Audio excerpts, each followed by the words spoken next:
How was your week this week? It was good. It was really good. I got to work with a lot of new athletes, which is the fun part. It's a fresh new puzzle to work out. My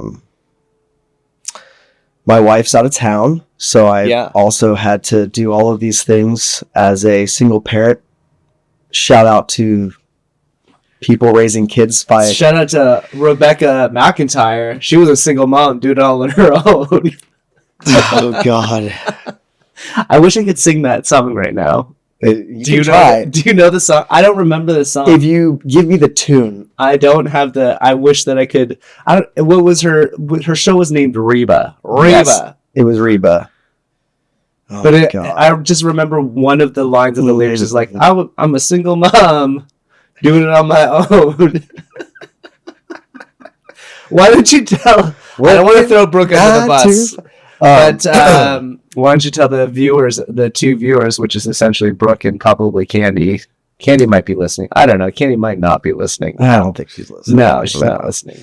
Why don't you tell Brooke about what Brooke did to you? She just left me. Me. Explain what happened at the airport. Okay. This is triggering for Eric. This is a triggering event. I have been married for a while, and throughout that process, you learn things about the other person, and then you try to assist them in becoming better at some of those things that you notice that maybe there are some shortcomings. One of those things. We all have shortcomings. I have way more shortcomings than she does. I've noticed these shortcomings in the past couple of weeks. Brooke is a saint! A saint! Brooke is amazing. No one should ever have to put up with someone like me. But one of her shortcomings is the ability to adequately add up time. With the amount of time things will take so that you can properly estimate departure times or arrival times So she was trying to leave for Austin. There's a Vaughan Lane bus that leaves at 10:30 a.m. And so you need to think, okay, well, if I got to be there by, 10:15, and you start backing out the time it takes, it's traffic, it's going to take me 30 minutes. You just keep subtracting time, and then it takes you 20 minutes to get ready. You add all that up. There are two issues. One, I don't think she knows how long each individual thing takes.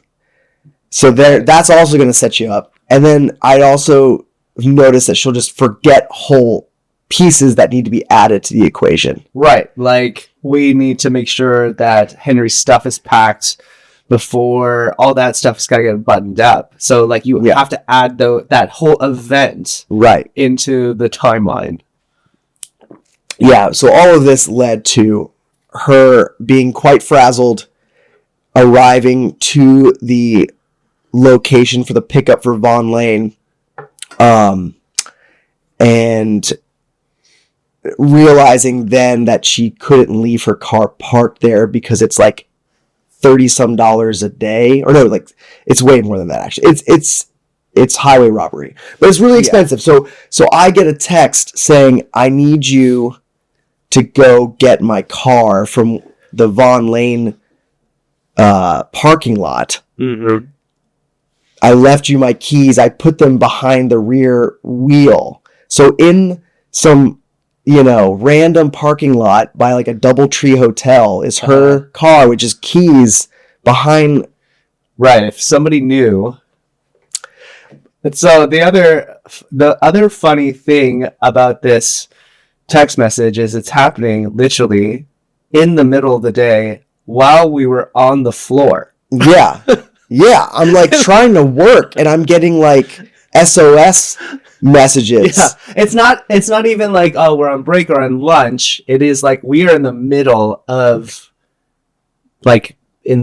treating athletes.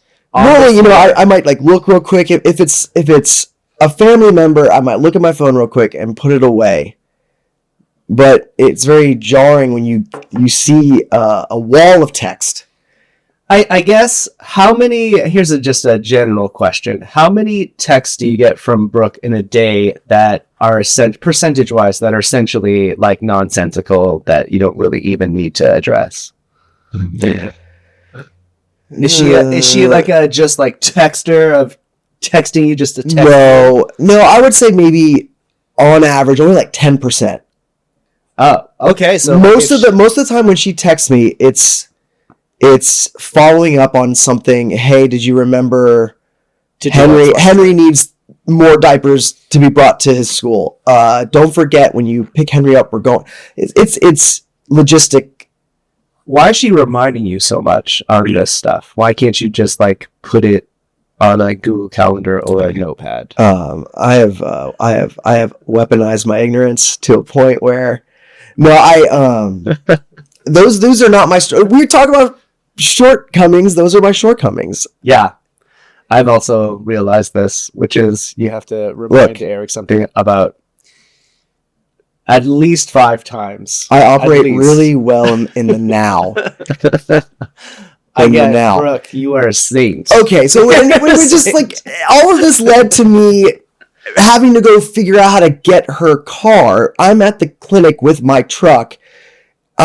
Should I Uber there? And he was like, "Can you drop me off?" I was like, "Dude, you know my schedule. I'm seeing athletes all the way up until this point." Yeah. And so that was already out of the question. And then he was, discussing the possibility of Ubering, and I was like, "Dude, it's literally less than 2 miles away. Not even. It was probably 1.5 miles because the clinic is literally within rock throwing. I need to look this up because it felt like it was a wall. This is going to be embarrassing when I realize how short of a distance it was. Such a short distance. So while he's doing this, I'm going to explain. So we are bantering back and forth whether or not he should just run there or she should take an Uber. And I was like, dude, one, financially, you're just pushing more money into a situation that has already costed you money, right? Like the parking is costing you money, the Von Lane thing is costing you money, and then the Uber is like another $10 to $15.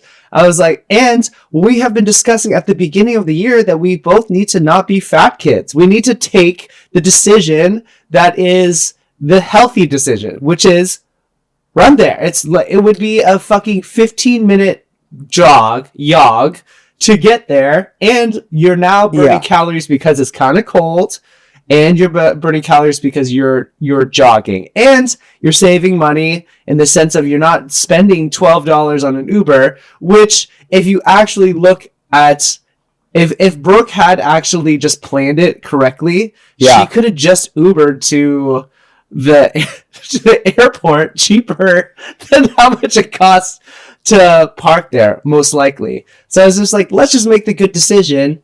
And there was another athlete on the table at the time, so we just peer pressured Coach Eric to run there. And eventually he gets back, and he is fully flushly red in the face. His ears are so red.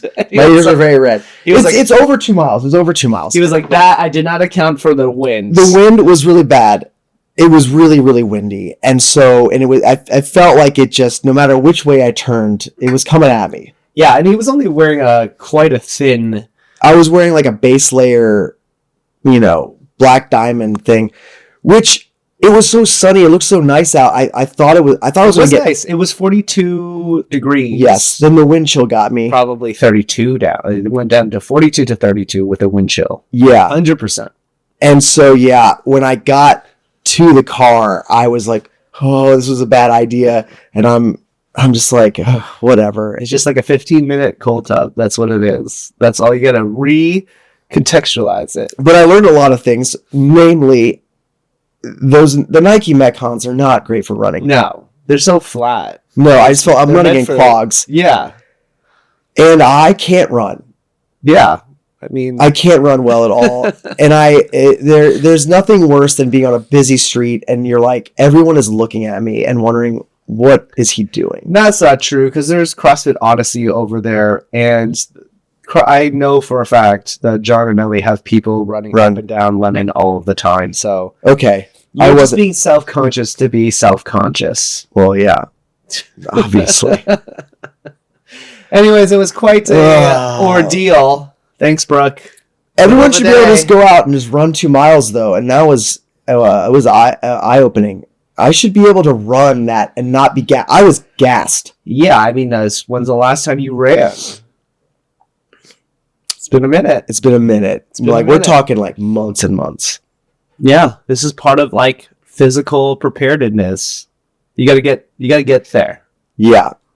What do you think is like a good minimum mileage that everyone should just be able to At least drop a mile. I would say at least Okay. a mile. I was gonna say and 3. I think that the mile can be anywhere between like 12 to 9 minute mile. Like I think if you're in that region, That's a good baseline of that's a just good like baseline. You're- readiness. Yeah, you're good. You're ready. Like that's I know like very amateur runners who have done like a 10K or a half marathon and they're clocking in at like a 10-minute mile. Yeah. It's pretty good. I Yeah. think that that's like that's a standard. And I don't think that you should be beating yourself up if you are within that 9 to 12 minute. I think obviously like professionals are doing it at like a 6-minute mile. Like, Yeah. But they're professional marathoners are doing it at like 6-7 minute miles, which is like a clip. that's so insane. I mean, for me to get to the clinic on Lovers, I'm not even going at 6-minute mile. It's those fucking school zones, man. Who do I need to my talk to? God. Who's in charge of my district? All right, so we are well on our way in the January, getting both of us a little bit more cut and cleaning things up. And boy, let me tell you, this experience has, I mean, I'm only really a week into it because I got back a week ago. It's been a bitch. It's like, so you don't even realize, I don't eat a ton, but how much behaviorally, like pattern wise, you just go to food as a, like in between, like take up time. You know what I mean? Absolutely. We spend.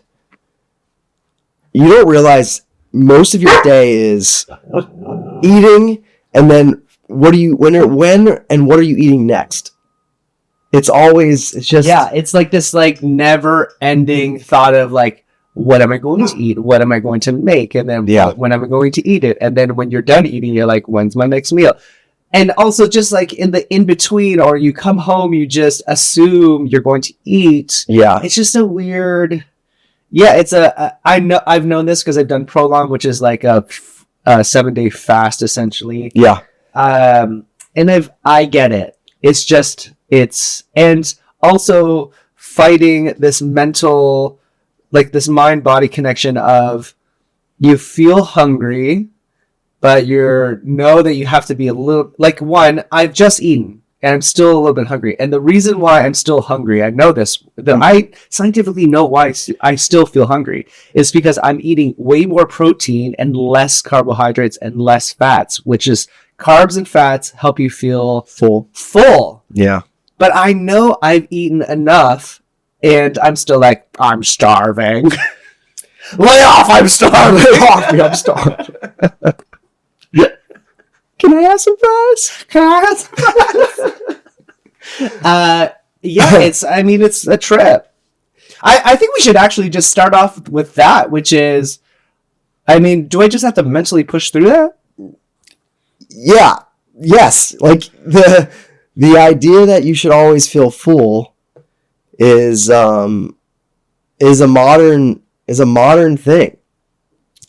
First world problems. It's a first world problem, and it's when you look at the history of humans, our access to sustenance at any given time is actually very, very recent in our history. That's Like true. very, very recent. In evolutionary terms, Yes. we didn't always have food at our fingertips. We had to hunt and gather for the food. Correct. And now I can find any food from any season, from any continent. Yeah. So if my ancestry says that I lived in a certain area of the world, there were certain foods that I just never had access to because they didn't grow there. Yeah.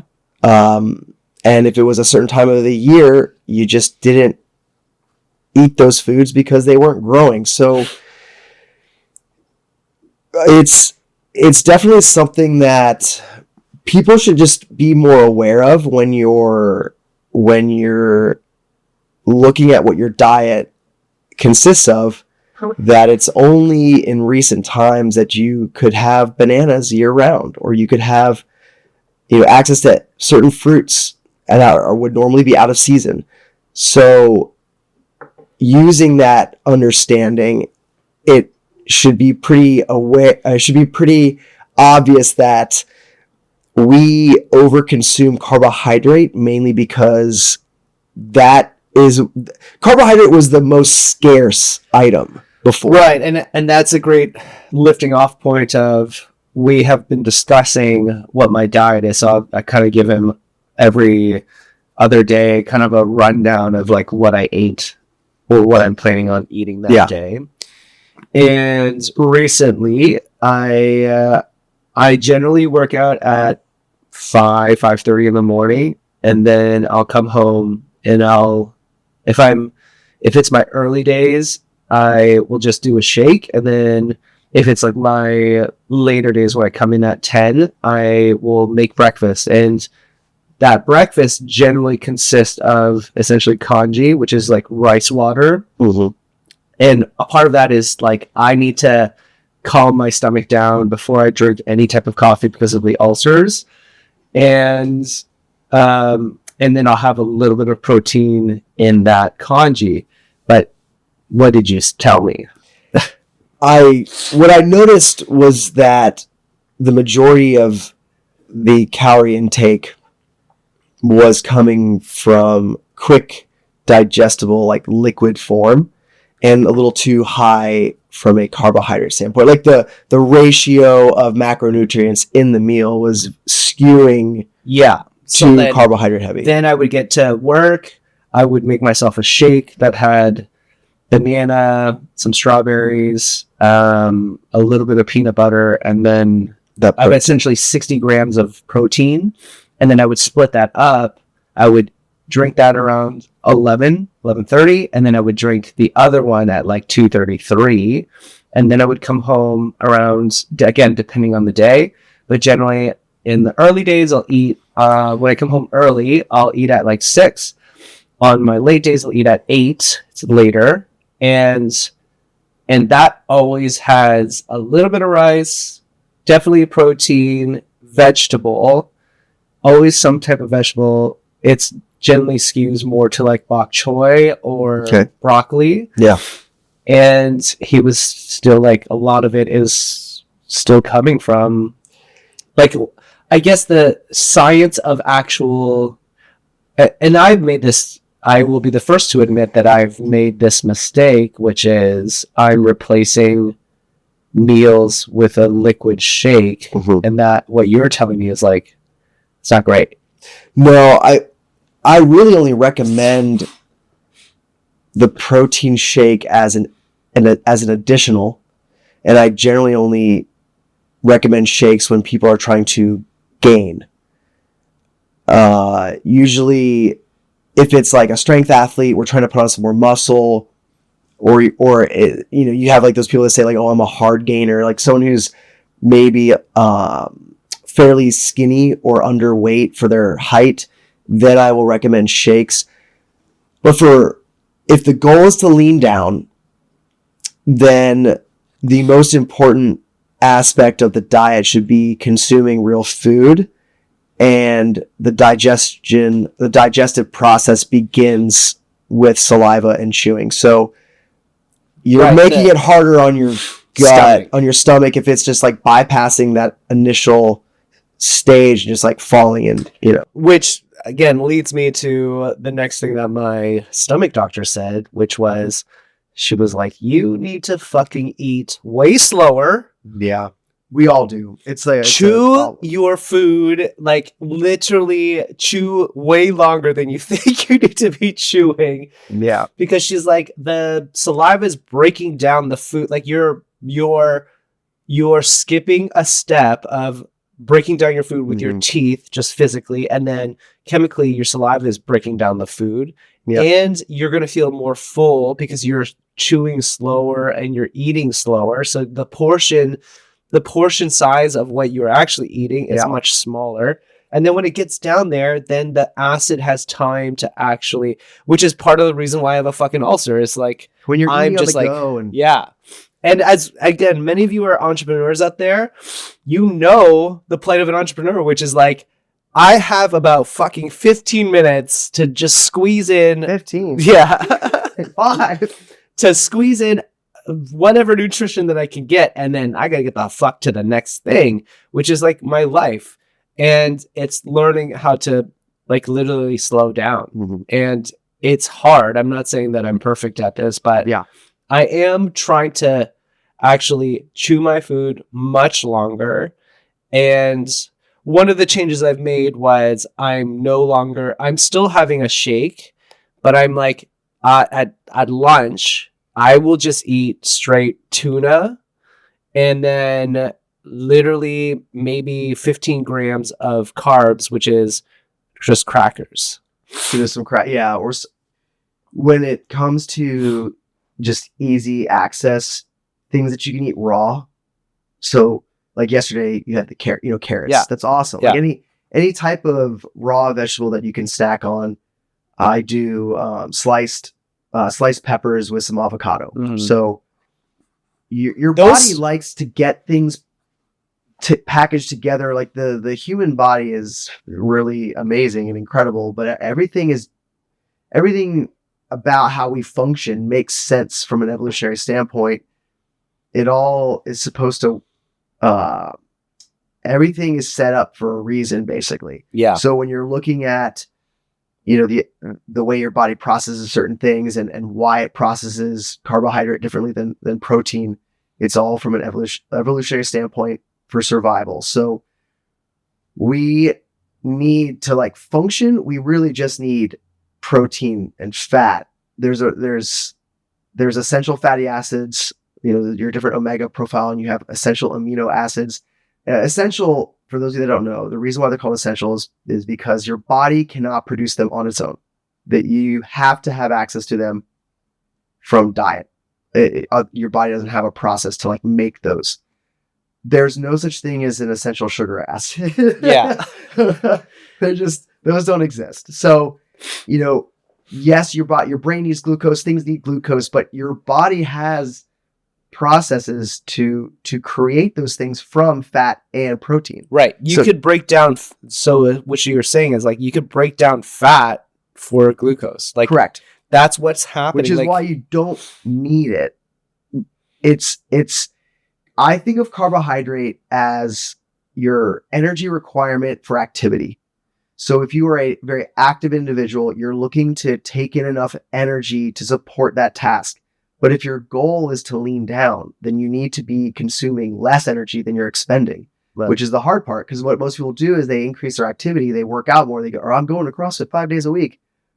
And then they eat like assholes. Then they eat like assholes. I'm so hungry. It's like, well, you're hungry because you're breaking down muscle tissue. But what ends up happening is instead of eating to repair the muscle, you're just filling up the energy. I mean, this because you've owned a CrossFit gym. You know that some people go out there to like literally CrossFit to use as an excuse to eat whatever the fuck they want. And they just want to stay the same. They just don't want to get any fatter. Right. And, but then what ends up inevitably happening is that the nutrition outpaces the working out. Like there's such a crazy overture on the caloric intake. Correct. And it's super cliche. You can't outwork a bad diet. It's so true though. It's so true. That's why it's a phrase. Yeah. And it's not, you can't shove everything to one side of the scale to counteract issues on the other side of the scale. If you want to be healthy, I think of it as building up pillars to support health. And so instead of trying to balance, which is, I think a lot of people think of it as like a seesaw balance, you need to think about like building up foundational pillars. And so each habit and an action that you do in a day, you're building up strong pillars. So your exercise is one pillar, your stress management, sleep, all these other lifestyle factors are another pillar. And then your diet and nutrition, your intake, that's another pillar. And if you only build up one pillar here, your house is going to be Willy wobbly. wonky. Oh, Yeah, a little wonky. So you want everything to be level. So, which is my next question is, when should we be actually taking these protein shakes? Now that you know, like my goal is to lean down. When should I actually be? And a part of the leaning down means that I have to increase my muscle mass, so that I need to be supporting.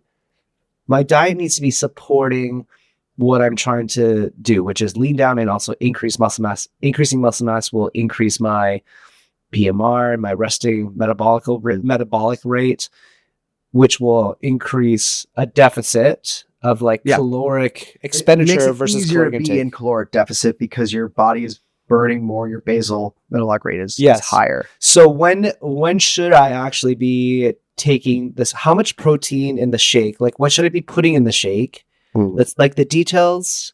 I just read this, which I thought was interesting, which was a saying. I didn't even know this was a saying, but he said, God is in the details. Have you ever heard that saying? Yeah. I've never heard that saying. Anyways, it's all in the details. So like, what should I be putting in this shake? When should I actually be drinking it? And like, how much protein should I actually be putting into it? Yeah. So I think of a shake as like a tool. So you're using it as a specific tool, and the need is for post-workout, you have depleted, if you did an intense workout, you've depleted muscle glycogen stores to power the activity. And so replenishing that comes from carbohydrate. And then you've also broken down muscle tissue. So your body needs those amino acids from the protein to help that process. Right.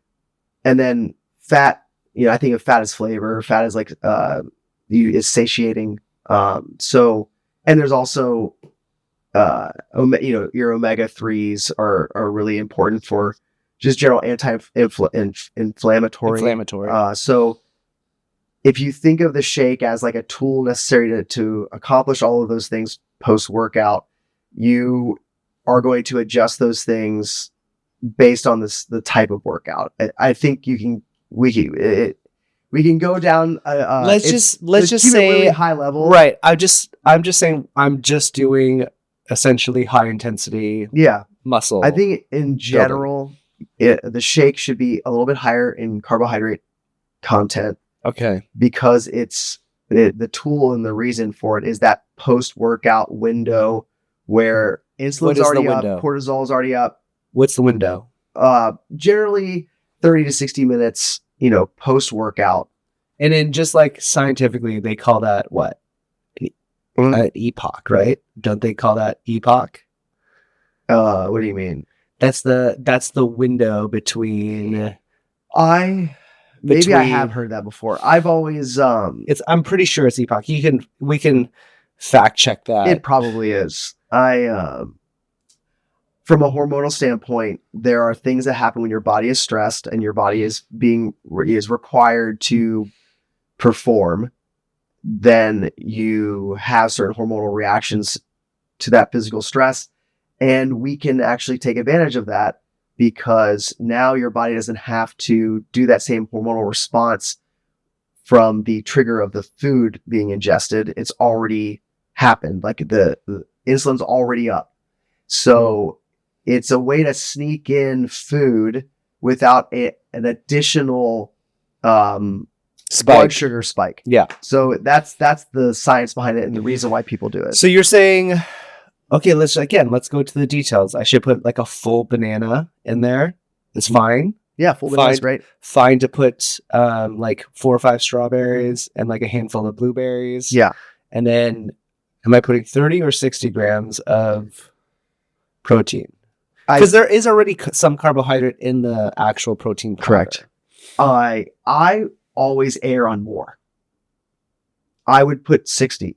I would put 60 and 2 scoops. 2 scoops. Of Raisin Double scoop in Bran. Kellogg's Raisin Bran. 2 scoops.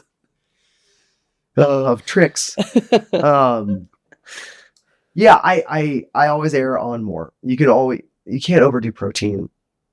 There, Which leads me to the next question is there's this concept of bioavailability, meaning like how much can your body actually absorb? Like how much protein can your body actually absorb? Yeah, the cool part about this is it's been heavily studied for many years, and there's all kinds of different data points on like an actual gram amount. But what the most recent studies are showing, you can actually utilize way more than we thought previously. And it makes sense because when you think about how much protein synthesis is required of like a strength athlete, like your body would need a way to process more than just like a baseline 30, right? If you're a 250-pound running back or, linebacker rather, and you're doing an intense workout, like 30 is a pretty small number. So what we're learning is it has more to do with your health and all these other gut biome. All these other things. So, which is why we just want to give your body so much that we almost want to oversupply it so that if it needs to be there, it will get there. Yeah. The only thing you don't want to oversupply, you want to like err on the side of less, is carbohydrate. Carbs and fats. Yeah. Yeah. Good. When I say good versus bad fats, so like there are saturated, unsaturated, polyunsaturated. Like there's all these different types of fats. You want to limit the polyunsaturated. You don't need to worry about limiting the saturated. So it's like an immediate thing. So I should already have my shake made and bring it to workout. And as soon as I know that we're like getting down to the cool down, that's when I should be rocking that shake. Correct. Yeah. You want to try to, and you can drink that over the next 30, 40 minutes. And this goes back to the like chew slower. Don't chug it. Yeah, don't get in your truck and just bottoms up and house it. Like sip on it for the next 30, 40 minutes, and that will also help. Okay, so then that's the one. Am I only doing the protein shake one time a day now? Yeah, okay. I think it for your goals, one shake a day makes the most sense in that post-workout window. All of your other meals should be consisting of real food. So like an animal protein, vegetable or fruit, carbohydrate source, some type of starch like rice. Yeah. And then your fat is going to be what you cook the food in. Yeah. So cooking in some type of, healthy saturated fat. So a beef tallow or a ghee or Kerrygold Irish cream butter. Mm-hmm. These are all coconut oil. What about seed oils? I would avoid seed oils. So like that involves avocado, grapeseed. Fine. Grapeseed, not as much. Avocado oil, the easiest way to remember is when it's at room temperature, the more solid the fat is, the safer it is to use that fat at high heat for like the way that it breaks down. So if you ever put like a very liquidy oil in a cast iron to stick in your oven, you're going to set your smoke alarm off. It's going to smoke up. So in cooking, we're always looking for a high smoke point. Correct. And grapeseed oil and avocado oil are great in the sense of they have a high smoke point because you want to sear the meat quite well. And you often can't do that with beef tallow. Now, beef tallow does create like a really great crispy skin when you fry things. It. Yeah. But so it doesn't create a good sear. But part of the reason why you're getting that sear is because there's not as much when it's like if you put a bunch of thick butter on your pan and then you put a steak on it, there's more preventing that steak to have contact with the pan. I agree. So the sear is in what I've noticed is the sear comes more from getting more contact of the meat on the pan, so a thinner layer. I think. I mean, there will be hopefully some chefs out there, but Someone's I think raging right now. Yeah, I think it's more to do with the moisture. Yeah, I think there's it's something to do with moisture. But anyways, we're getting off topic. So I'm going to do this morning. I had essentially 16 ounces of very lean bison. Perfect. Which was 97% lean and 3% fat. Mm-hmm. And I cooked that in very little avocado oil. Okay, that's good. And then I didn't even have I think it was a third of a cup of congee with it. And that's it. Yeah. And then I ate that, and then I didn't work out this morning. And so I ate that, and then I had coffee, and now I'm drinking tea. And Great. Then for lunch, I have a tuna steak, which I'm going to rock with maybe some carrots. You're going to get shredded. I mean, let's hope so. If you stick to some variation of what you just described and you're consistent, yeah, for the 3 people watching, it's all about consistency. Yeah. It's all about I consistency. mean, the real test is I'll FaceTime my mom in about 3 months. And she knows when I've gained weight. The first thing that she said to me before I left for Vietnam, she was like, "Your face is fat." That's what she said. It wasn't, "Hey, are you ready for your trip? How is work?" It was, "Your face is fat. Are you okay? Are you are you inflamed?" I think it's my favorite aspect of the Asian culture. And it's actually very similar to Jewish culture. A Jewish mom will just straight up fucking tell you. Yeah. There's beating around the bush. There's no punches being held. No. It's you're fat. Yes. Even my doctor, when I was in Singapore, she was like, "Look, we're comparing your BMI and your fat index and your muscle index to all of Asia, not North America. This is just a sample size of Asia." And she was like, "You're fat." She said that. She literally you're fat. Dr. Z, she was like, "We're looking at your BMI and I hate to tell you," she didn't even say, "I hate to tell you this." She said, yes, you're fat. You're fat. And you need to lose about 10 pounds in your stomach. And she's like, it increases your... She didn't worry about how you're feeling? No, she has no feeling. She is it increases your chances of having cancer. It's fucking crushing your testosterone. It's increasing your estrogen. It's creating all of these imbalances. It's creating an increase in your AST levels, ALT levels, which is your liver enzyme levels. Yeah. And she's like, because you have a fatty liver. And the reason why you have a fatty liver is because you have a fucking big gut and you are fat.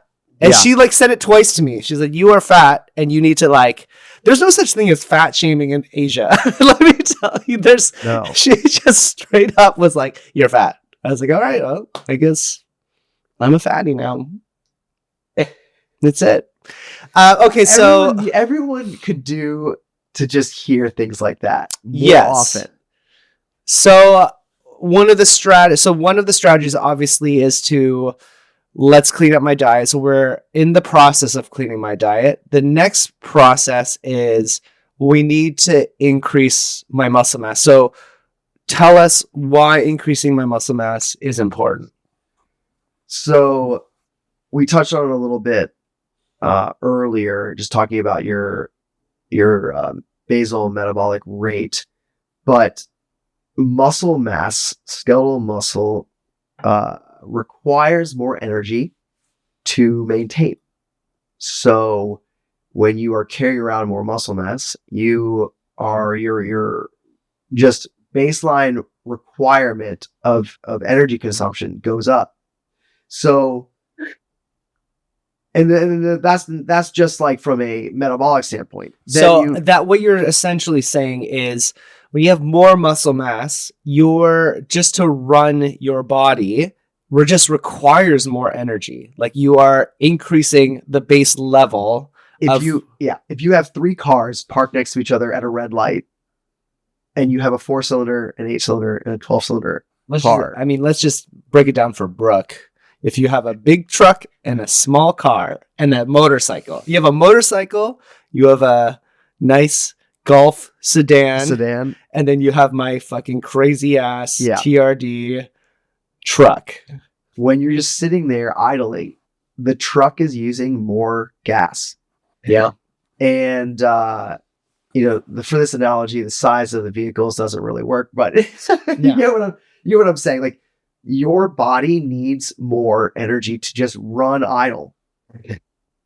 Which is why when you see athletes in different sports look like what the sport requires, you don't see a marathon runner with big and bulky muscle because they would gas out so fast. Like when you sprint or run at like a 6 or 7 minute mile and you have a ton of muscle on your body, you're just like using up energy. And that's why you tire out. That's why marathon runners are like long and lean. And that's why sprinters are generally a little shorter and they have more muscle mass because they have to produce more power, but for less amounts of time. So when we're just walking around on a daily basis, it makes more sense to be more like the sprinter because most of what we do in life requires strength, not distance.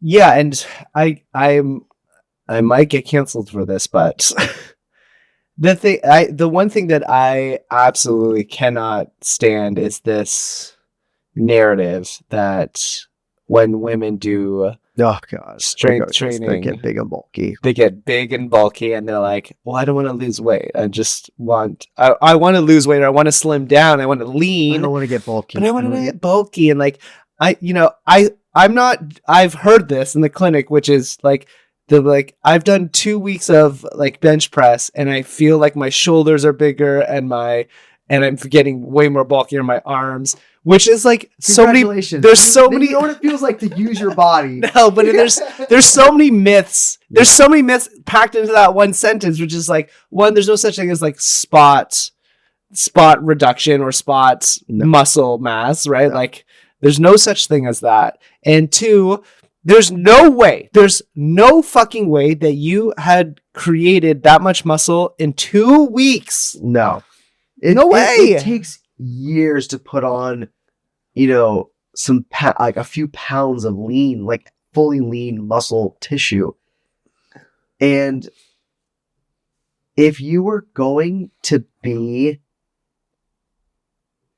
I think the frustrating part for a coach is there are women out there that put in so much work. Yeah. From a diet standpoint, from an exercise standpoint, they're everything they're doing on a daily basis is for the specific goal of gaining that muscle so they can compete. Yeah. So it's very triggering, or it's very like, it's pretty inconsiderate to just assume that you can just like pick up a 5-pound dumbbell and look like an athlete. Yeah. That's just not how it works. No. Also, if it was that easy for you, you wouldn't be fat. Like you wouldn't, you already would be lean. Like you're coming here for a reason. Yeah. If it was that easy to put on muscle for you, then you'd be lean and muscular. Yeah. So, I mean, it's such a myth, and it's so, I mean, the myth has been debunked like so many times, and it still keeps on cropping up, which is, I think it's hilarious. So, I mean, let's talk a little bit about what my workout program is right now. I know that you've like actually built it out in our app Trainerize, but so my workouts is very consistent, and right now I do Tuesday mornings with John and Thursday mornings with John, which is right now we're in a cycle called German Body Comp. And in German Body Comp, it's a full body exercise. You have about 40 seconds of rest to work ratio. So we're doing 4 sets of 12 at what I would say closer to my 80% one rep max. And on Tuesdays, we do a back squat, bench press, and a row, a heavy row, Okay. dumbbell row, and we're supersetting those three things. So that's Great. one grouping, and then the second grouping is lunging, heavy lunge, heavy Nordics. We're doing Nordics, Cool. Good. and we're doing chin ups, like literally Supinated. supinated chin ups, for a set, again 4x12 generally, and in one of those sets he'll be like, So high burnout. volume, short rest. Yes, Hyper- and you're just gassed the Yeah. entire time. That is an awesome cycle for anyone beginning like a cycle. Yes, Whenever you start any training program, it should be front loaded with hypertrophy work, Yeah. volume work. You are literally creating like muscular endurance. So all of those things are great for priming the system, the muscular system, to be able to handle intensity in the future. right. So this is a great. this is a perfect This situation. is perfect because what we know that you need is intensity and strength, because to get that ideal testosterone secretion spike, it comes from putting heavy load on you, but you don't want to just jump into that. That's No. how you get hurt. Don't do that. Yeah. So this is a great intro cycle to get your body primed so we can start lifting. Right. So, and then on Wednesdays, I go see Alex down at Sanders Fit, and it's really More golf related. So Yeah. it is more plyometrics, where I'm doing med ball throws and rotation. I'm doing Unilateral work. unilateral work. We're doing ski erg stuff. We're doing cable rotations. We're doing like lunge and then slam balls on either Okay. side. Yeah. Again, it's just a ton of rotation stuff, and that will range anywhere between like 40 minutes to Not like an hour. 50 minutes, Right. just because it's just a high intensity, just power. And it's also helping me with my rotational mobility. And then on Thursdays, it's another JBC program with John. And again, it's a full body workout. It's incline bench. On the second day, it's incline bench. It's split squats, Bulgarian split squats. It's hollow pikes Okay. and decline bench. It's deadlifting. And And it's good morning. I haven't heard deadlift Yeah, yet, so and that's it's good. good mornings. Good. Yeah, and so and we're gonna be ending the cycle in like about 2 weeks. So probably mid February is we'll probably, and he always does like a 6 weeks, 5 to 6 weeks. So this is good because what I have for you in your program, it has those big compound movements. Because you're only doing them once a week in that intensity phase, we can supplement with a shorter 20-minute workout right. where it's just one of the major lifts so that we can ramp up the weight, but we'll keep the volume fairly low right Yeah. now since you're getting another day of it. But we can still squat, press, deadlift, and we'll do some horizontal rowing on top. And then on Fridays, I generally have either a golf lesson, or I will always, Friday or Saturday, I will always go to a yoga. Good. Just because I have fallen off on that, and my mobility is like, I can tell it is getting worse. And again, that's my fault because I kind of let it lapse for the last couple of months. And so I'm just kind of getting back into it. And then Sunday is my Shabbat. Sunday's your Shabbat. Sunday's my Shabbat, where I do no work. Just rest. I just rest. I just let it. And then I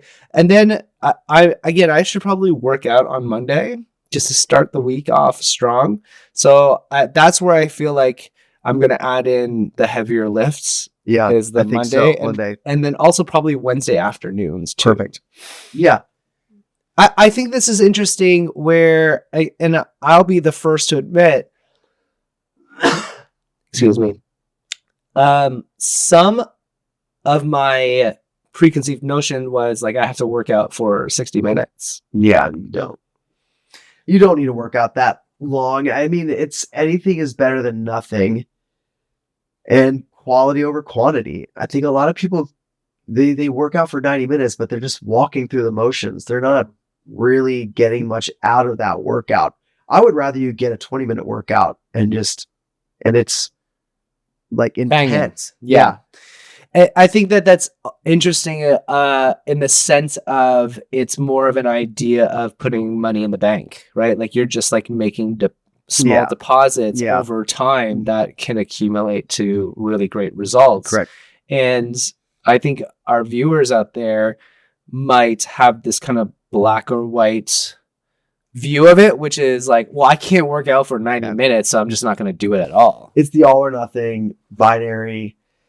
It's the easiest pitfall that we come into contact with, and it's a easy way to make an excuse to stop doing something. Because if you didn't do it exactly the way you had in your mind to do it, then you failed. And then failure feels bad. So then you avoid failure. And it's just like a psychological issue. So we want to try to set ourselves up for success, because we all know this. When you drink at night, you're more likely to then eat the bad food. And then when Right. you eat the bad food, you're more likely to stay up late and watch whatever. And then you stay up late, so you feel groggy the next morning. So then you don't really want to work out. Bad choices create more likelihood of more bad choices. And it's the Yeah. opposite with good choices. Like if you go to bed early, you're likely to wake up feeling refreshed. So you're going to get to that workout. Then because you did that workout, you leave the workout feeling really good. So you want to eat well. Like You're compounding. you're compounding those positives so that the momentum and the consistency are easier. Yeah. Yeah. And so we're going to, I'm going to add, you're going to give me that program within the next couple of days, and we'll continue to tweak it. But I assume that will probably work out on and Mondays are my Mondays and Wednesdays are my shorter days, in the sense of like I get off a little bit earlier, so I know that sleep is an issue for me, and I don't know if I'm going to do it in the morning. I guess the timing of the workout is also interesting, in the sense of if I'm lifting heavier, like let's just say at 4:30 to 5, will that fuck up my sleep, because that increases my No, cortisol levels, it increases my testosterone? the only time that I have ever seen disruptions, it's when you're lifting or like working out intensely within an hour of like when you want to go to sleep. So as long as you have more than an hour, Okay. you're totally fine. Yeah, I do remember that we at Tiger's Den, when we had this like super ninja group, and it was, do you remember Becca Day? Oh yeah. No, yeah. I don't know what she's doing these. I think she lives in like fucking north. Doing up I there. don't even know what she's doing up there. Ma! We used to have this super training class, but it was like essentially like 7 to 9:30, and then I would have so much trouble going to sleep. Yeah. Because you told your body, essentially what you did is that workout to your body, you're still, your brain is still set up as if we were 5, 6, 7, 100,000 years back, So when you do that workout, you just told your brain that you were just fighting for your life. Yeah. So your body's like, whoa. Yeah. I have survival mode. It was real survival mode. Yeah. So then all of those things are. That's great. My last question is kind of supplementation. Right now, I'm taking creatine, and I'm also taking maca root. Nice. I'm just doing like 10 milligrams of each in my shake. Only 10 milligrams. 10 milligrams of creatine and 10 milligrams of maca in my. So, I'll let you explain what those two things are. So, explain what creatine is first. So creatine monohydrate is probably the most common form of it. There's a million different variations. The supplement industry is great at coming up with fancy things to make you spend more money, but just regular creatine monohydrate's great. Yeah. The cool thing about creatine is, at first the studies were more about like, okay, well, it's increasing the amount of water that can be held in the cell, which allows the cell to function more optimally, which makes you feel stronger and all these other things. But now, more recent studies, it's wild how much creatine helps from also the development of muscle tissue and also the ability for your body to, the whole energy process, like adenosine triphosphate or ATP production. They've actually shown that having more creatine in the muscle aids in that process. So you should be able to feel stronger and feel more powerful because you have more access.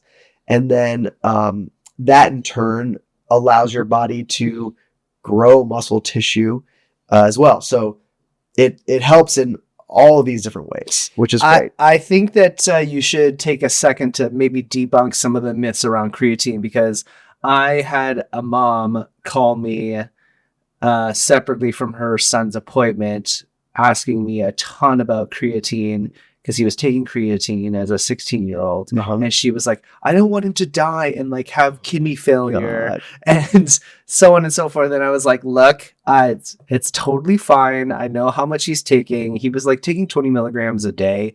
You can take 5 grams a day. Like the upper threshold for, you don't need to worry. Like, there's a lot of, again, misinformation out there that is,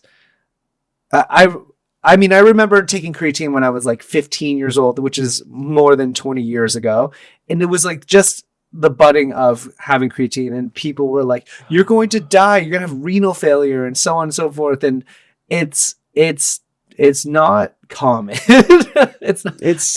Every single time there's what you look at when you see some of these things that have occurred and they're one-offs.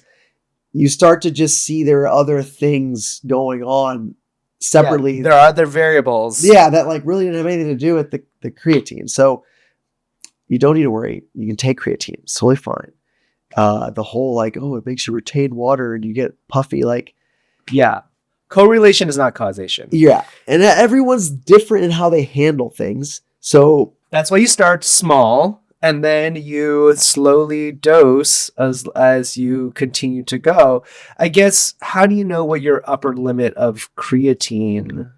So do you think that I should be, because the last thing that I read as most recently, like a study in like kind of a meta-analysis of creatine, was it's just good for your health in general to take 10 milligrams of creatine daily. So like I just take it daily. It's totally fine. You can take it daily and you don't have to cycle on or off of it. Yeah. But like knowing our goals, should I be upping it? I think so. To 20 milligrams? I need to look at in the past, I've taken way more than milligrams. I've taken grams. Okay. So you just need to see what your supplement is counting as the actual active, like the active ingredient. Like, because there's in the supplement world, you can get around certain things by using a proprietary blend. So you can just list like the proprietary blend amount. It might be 5 grams. Right. But then you don't actually have to tell people the breakdown of what's inside that proprietary blend because that is trademarked. Yeah. So it's like, yes, it is kind of helping you keep something that's like maybe unique to the way you came up with it, but it's also somewhat kind of sinister because then you don't have to disclose. Yeah, it could be shady. It could be shady. So I just need to look at what it is and then I can tell you, but it seems like that's not a lot. I mean, we'll do like a quick Instagram story about it. Yeah. And you can like break it down. Okay, so then do you know what maca does, or do you know what maca as a supplementation is? I'll let you do that one because I think I'm going to get it confused with another. Maca is a root and it helps increase testosterone levels. Okay, I would have guessed right. Yeah. That's what I thought. Because that with ashwagandha Yes. is very common for people. Right. And I have a ashwagandha pill that I take, and I also take beetroot. Horny goat weed. Yeah, horny goat weed. I take beetroot to increase my blood vessel. I was gonna say that's a really good one for cardiovascular. Yes. And so I take that. I take all of those supplementations afterwards, after I work Great. out with my protein shake. And then I take a B12 vitamin, and I also take a scoop of collagen. So, and that's also increased. So I guess like my question is, how bioavailable is the collagen that I'm taking? And then should I be taking an amino acid? Amino acid, yes. Okay. Like though, if there's one thing that we've really learned through like all the most recent studies on like sports performance is like the essential amino acid breakdown, like your lysine, leucine, valine. What's the other one? I always forget one of them. But anyway, there's 4, and there's also research on the ratio. So having a high amount of, I want to say it's lysine, is has a strong correlation with improved like recovery and lean muscle tissue growth. So there's, I don't want to misquote things or say things that I don't have in front of me, but I do know that 100% taking EAAs would be really good for you. So I'm going to have to, you can choose it and put it in my Amazon card, and then I'll just press okay. And how many grams should I be taking on that? It's going to depend on the brand. So my last question is, I am lactose intolerant. I know I'm lactose intolerant. Most Asian people are lactose intolerant. And casein and most like proteins are made out of whey. What whey is made out of? It's the leftover of like milk protein. Okay. Basically. And the casein is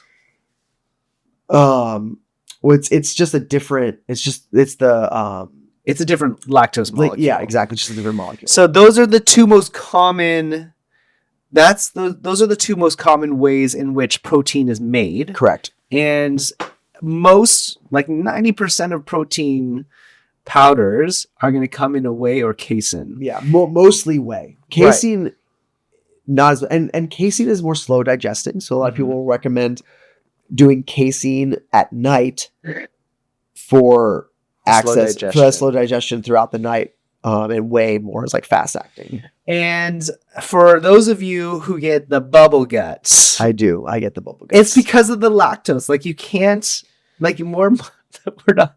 I mean, there's lactose intolerance is quite prevalent amongst a lot of people.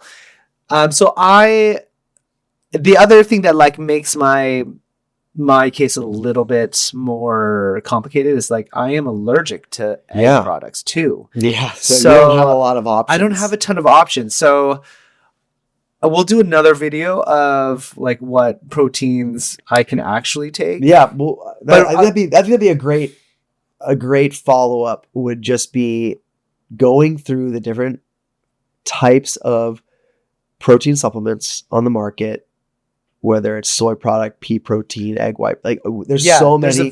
There's a vegan type. Yeah. Which again, the bioavailability of vegan protein is very low, meaning like you're not absorbing the vegan protein. depending on what you can say vegan. I mean, vegan just means no animal products. Yeah. So it gives you a lot of wiggle room for what you're actually using. But so there are some that are better than others and some that are. But in general, just animal soy. Yeah, animal protein is the best. Yes. Your body is going to absorb a ton of that protein, and you're going to be more efficient at building muscle if you have an animal protein. Humans have been eating animals since the dawn of time. I literally thought you were going to say human protein is the best protein. It's an Always Sunny in Philadelphia reference right there. Yeah. He's got the hunger. Human meat. Human meat. You know what the best protein is? Human protein. So yes, I did find a product that is animal tallow, like it's beef tallow, which he looked at. It looks great. The only thing that kind of sucks is that it does also have a have some little egg. bit of egg in it. Now, I'm not like anaphylactic allergic to EpiPen. EpiPen. Oh God! Every time. Oh, I hate this part.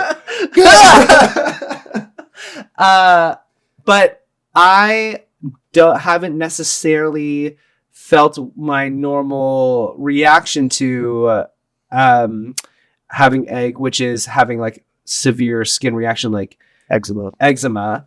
I have noticed though, I'm breaking out in my face a lot more, and I think it's because of the fucking egg. Like I don't eat egg ever in my It could be. my diet. I mean, inflammation is inflammation. It comes out in different ways. Yeah. So yeah. Like I would get like crazy rashes on my arms and on my legs, and that hasn't, knock on wood, happened. But I'm like literally just expecting like any day now that this is just going to. We will blow make my- adjustments if necessary. Yeah, I like this protein. It tastes good. It's not, you know how it's not sugary. It doesn't feel sugary. It's not over sweet. But for now, it's working. So Great. yeah, and I just think that we have covered a ton today. We covered a lot. The last thing, though, I do want to talk about when you were saying